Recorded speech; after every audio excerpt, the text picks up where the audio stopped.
It's the Real News Network, and I'm Greg Wilpert, joining you from Baltimore. President Trump's decision to withdraw from the Intermediate-Range Nuclear Forces Treaty represents yet another treaty that the U.S. has decided to tear up. Already, the Trump administration has withdrawn from the Paris Climate Agreement and has threatened to withdraw from various other trade agreements. National Security Advisor John Bolton is in Russia this week, where he met with President Vladimir Putin of Russia to discuss the U.S. withdrawal from the INF treaty. This treaty, which President Reagan and Soviet leader Mikhail Gorbachev signed in 1987, was the first nuclear treaty to reduce nuclear arsenals. It eliminated 2,700 missiles stationed in Europe, which had a range of between 500 and 5,500 kilometers. Both Russia and the United States have long claimed that the other is in violation of the treaty. Here's how Bolton explained why the U.S. is withdrawing at a press conference in Russia on Tuesday. With respect to the question of Russian compliance, as I've said, it is the American position that Russia is in violation. It is Russia's position that they're not in violation. So one has to ask, how do you convince the Russians to come back into compliance with obligations they don't think they're violating?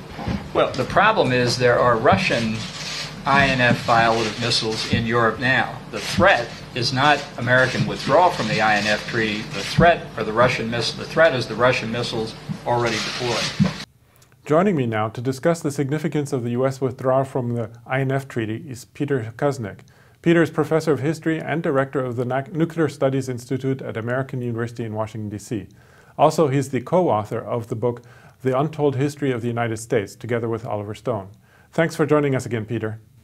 Glad to be here, Greg. So let's start with the significance of the treaty. John Bolton actually dismissed its importance, saying, quote, "There's a new strategic reality out there. This was a Cold War bilateral ballistic missile treaty in a multipolar ballistic missile world." Is the INF treaty obsolete, as Bolton claims? No, it was by no means obsolete. In fact, as John Huntsman, the U.S. ambassador to Russia, said, it was the most important treaty that we have in terms of American security. This treaty was, well, we should go back a little bit into the history of it. In the 1980s, there was a very tense situation when the Russians put SS-20s targeting Europe, and the NATO and the US put Pershing missiles and cruise missiles into Western Europe. That was a dangerous standoff. Had missiles been launched toward Moscow, the Soviets had 10 minutes or less to respond. With intercontinental ballistic missiles, we might have a half hour to respond. But these would have required an almost instantaneous response. So the situation was very dangerous. There were enormous protests across Europe in opposition to the U.S. putting those missiles there. And so in order to alleviate that tense standoff, Mikhail Gorbachev took various initiatives. And he pushed Reagan for some meetings and arms control agreements. What came out of that was the Reykjavik meeting in 1986. And that Reykjavik meeting, that historic meeting, they almost agreed, Reagan and Gorbachev, to eliminate offensive nuclear weapons completely. Reagan got hung up on Star Wars. Had Reagan been willing to eliminate one word, then we would have been able to get rid of nuclear weapons overall in 1986. In some ways, the consolation prize was the INF treaty. So they couldn't agree to get rid of all nuclear weapons. What they did agree was to get rid of an entire class of nuclear weapons. After the INF treaty, which eliminated ground-launched nuclear missiles with a range, as you said, of 500 to 5,500 kilometers. After that point, we reached a period of relative stability. In 1985, we had about 70,000 nuclear weapons in the world, with the destructive equivalent of approximately 1.5 million Hiroshima bombs. The situation had become insane, really. We had enough weapons to destroy the world over many times. And then we stepped back from the brink, got rid of the intermediate range ballistic missiles in Europe. We began our arms control treaty. We cut the number of nuclear weapons down to now it's about 14,500. That's still enough to trigger nuclear winter. It's still enough to eliminate all life on the planet. But compared to where we were, it's relatively a safer situation. The major nuclear arms agreement is the New START Treaty, which the US and Russia signed back in 2010. Putin, in his first conversation with Trump on the phone, said he would like to extend the New START Treaty beyond its expiration date in 2021, excuse me. Trump said, hold on for a second. He put down the phone and he asked his advisors, what's the New START Treaty? They told him, and he got back on the phone and said, no, I don't think the United States wants to extend the New START Treaty. So you look at what we've done. In 2001, we announced we were going to abrogate the Anti-Ballistic Missile Treaty, which went into effect in 2002. Now we're getting rid of the Intermediate Range Nuclear Forces Treaty. In 2021, we want to end the New START Treaty. We are in danger of going back to where we were in the 1980s, where there's the possibility of another uncontrollable arms race. Nobody benefits from that. Earlier this year, the Bulletin of Atomic Scientists moved the hands of the Doomsday clock to 2 minutes before midnight. That's the closest we've come to Doomsday, according to the experts, since 1954, after the US and Soviet Union both tested their hydrogen bombs. The Soviet bomb test wasn't actually a hydrogen bomb, but it was close enough. And so they moved the hands to 2 minutes to midnight. After the Cuban Missile Crisis in 1962, a measure of sanity began to be interjected into US-Soviet relations. And that had lasted. The conditions, relations, as you know, got much tenser during the Obama administration. And now under Trump, we've reached an even more dangerous situation with the possibility of real nuclear chaos. We threatened nuclear war against North Korea.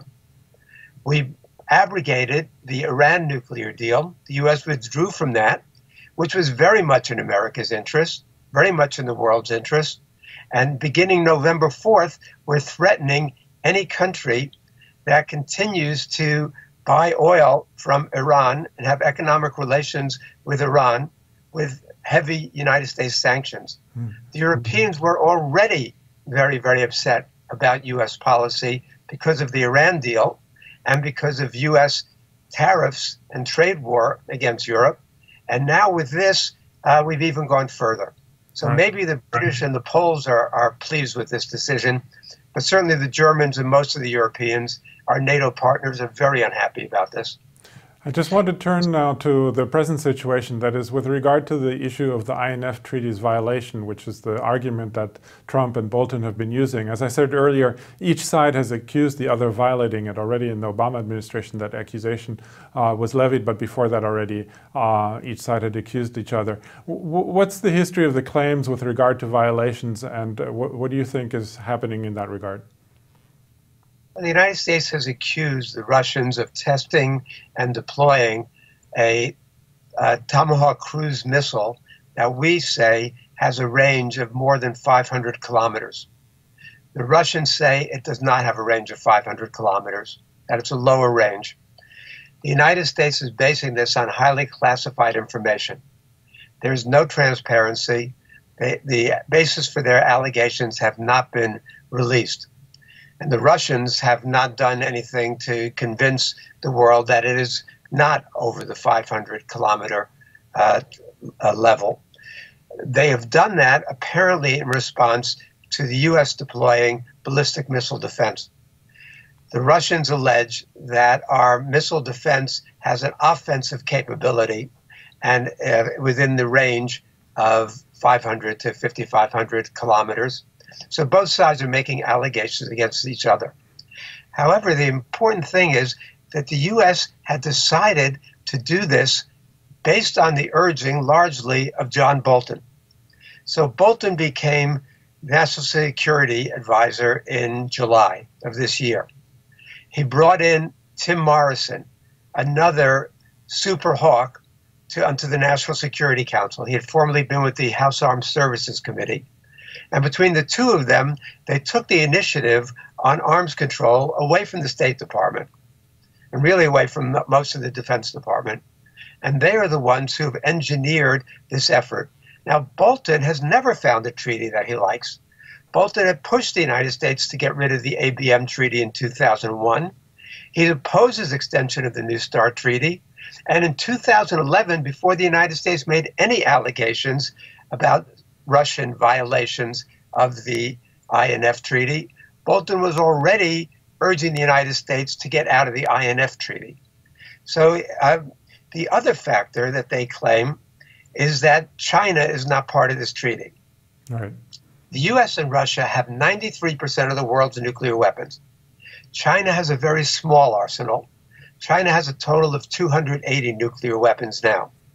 And the fact that China is not in this treaty does not really affect the U.S. security position, because as bad as relations have become with both Russia and China on the part of the United States, this only affects ground-launched missiles. It does not affect the U.S. sea-launched missiles. It does not affect the U.S. air-launched missiles. We are certainly in a position to take care of any threat from China with what we've got already.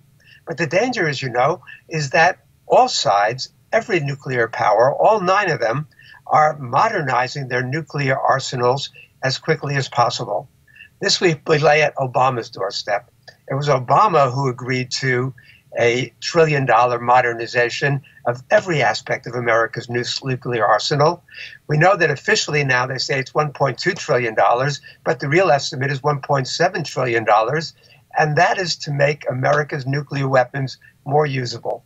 It got worse with Trump's new nuclear posture review of February of this year. And then in Putin's March 1st State of the Nation address, Putin announced that Russia now has 5 new nuclear weapons, all capable of avoiding America's ballistic missile defense. So the world has gotten much more dangerous. I would not be surprised to see the bullying atomic scientists move the hands of the doomsday clock closer to midnight, because it's much more dangerous now than it even was in January of this year. Okay, well, unfortunately, we're going to leave it there for now, but I'm sure we're going to come back.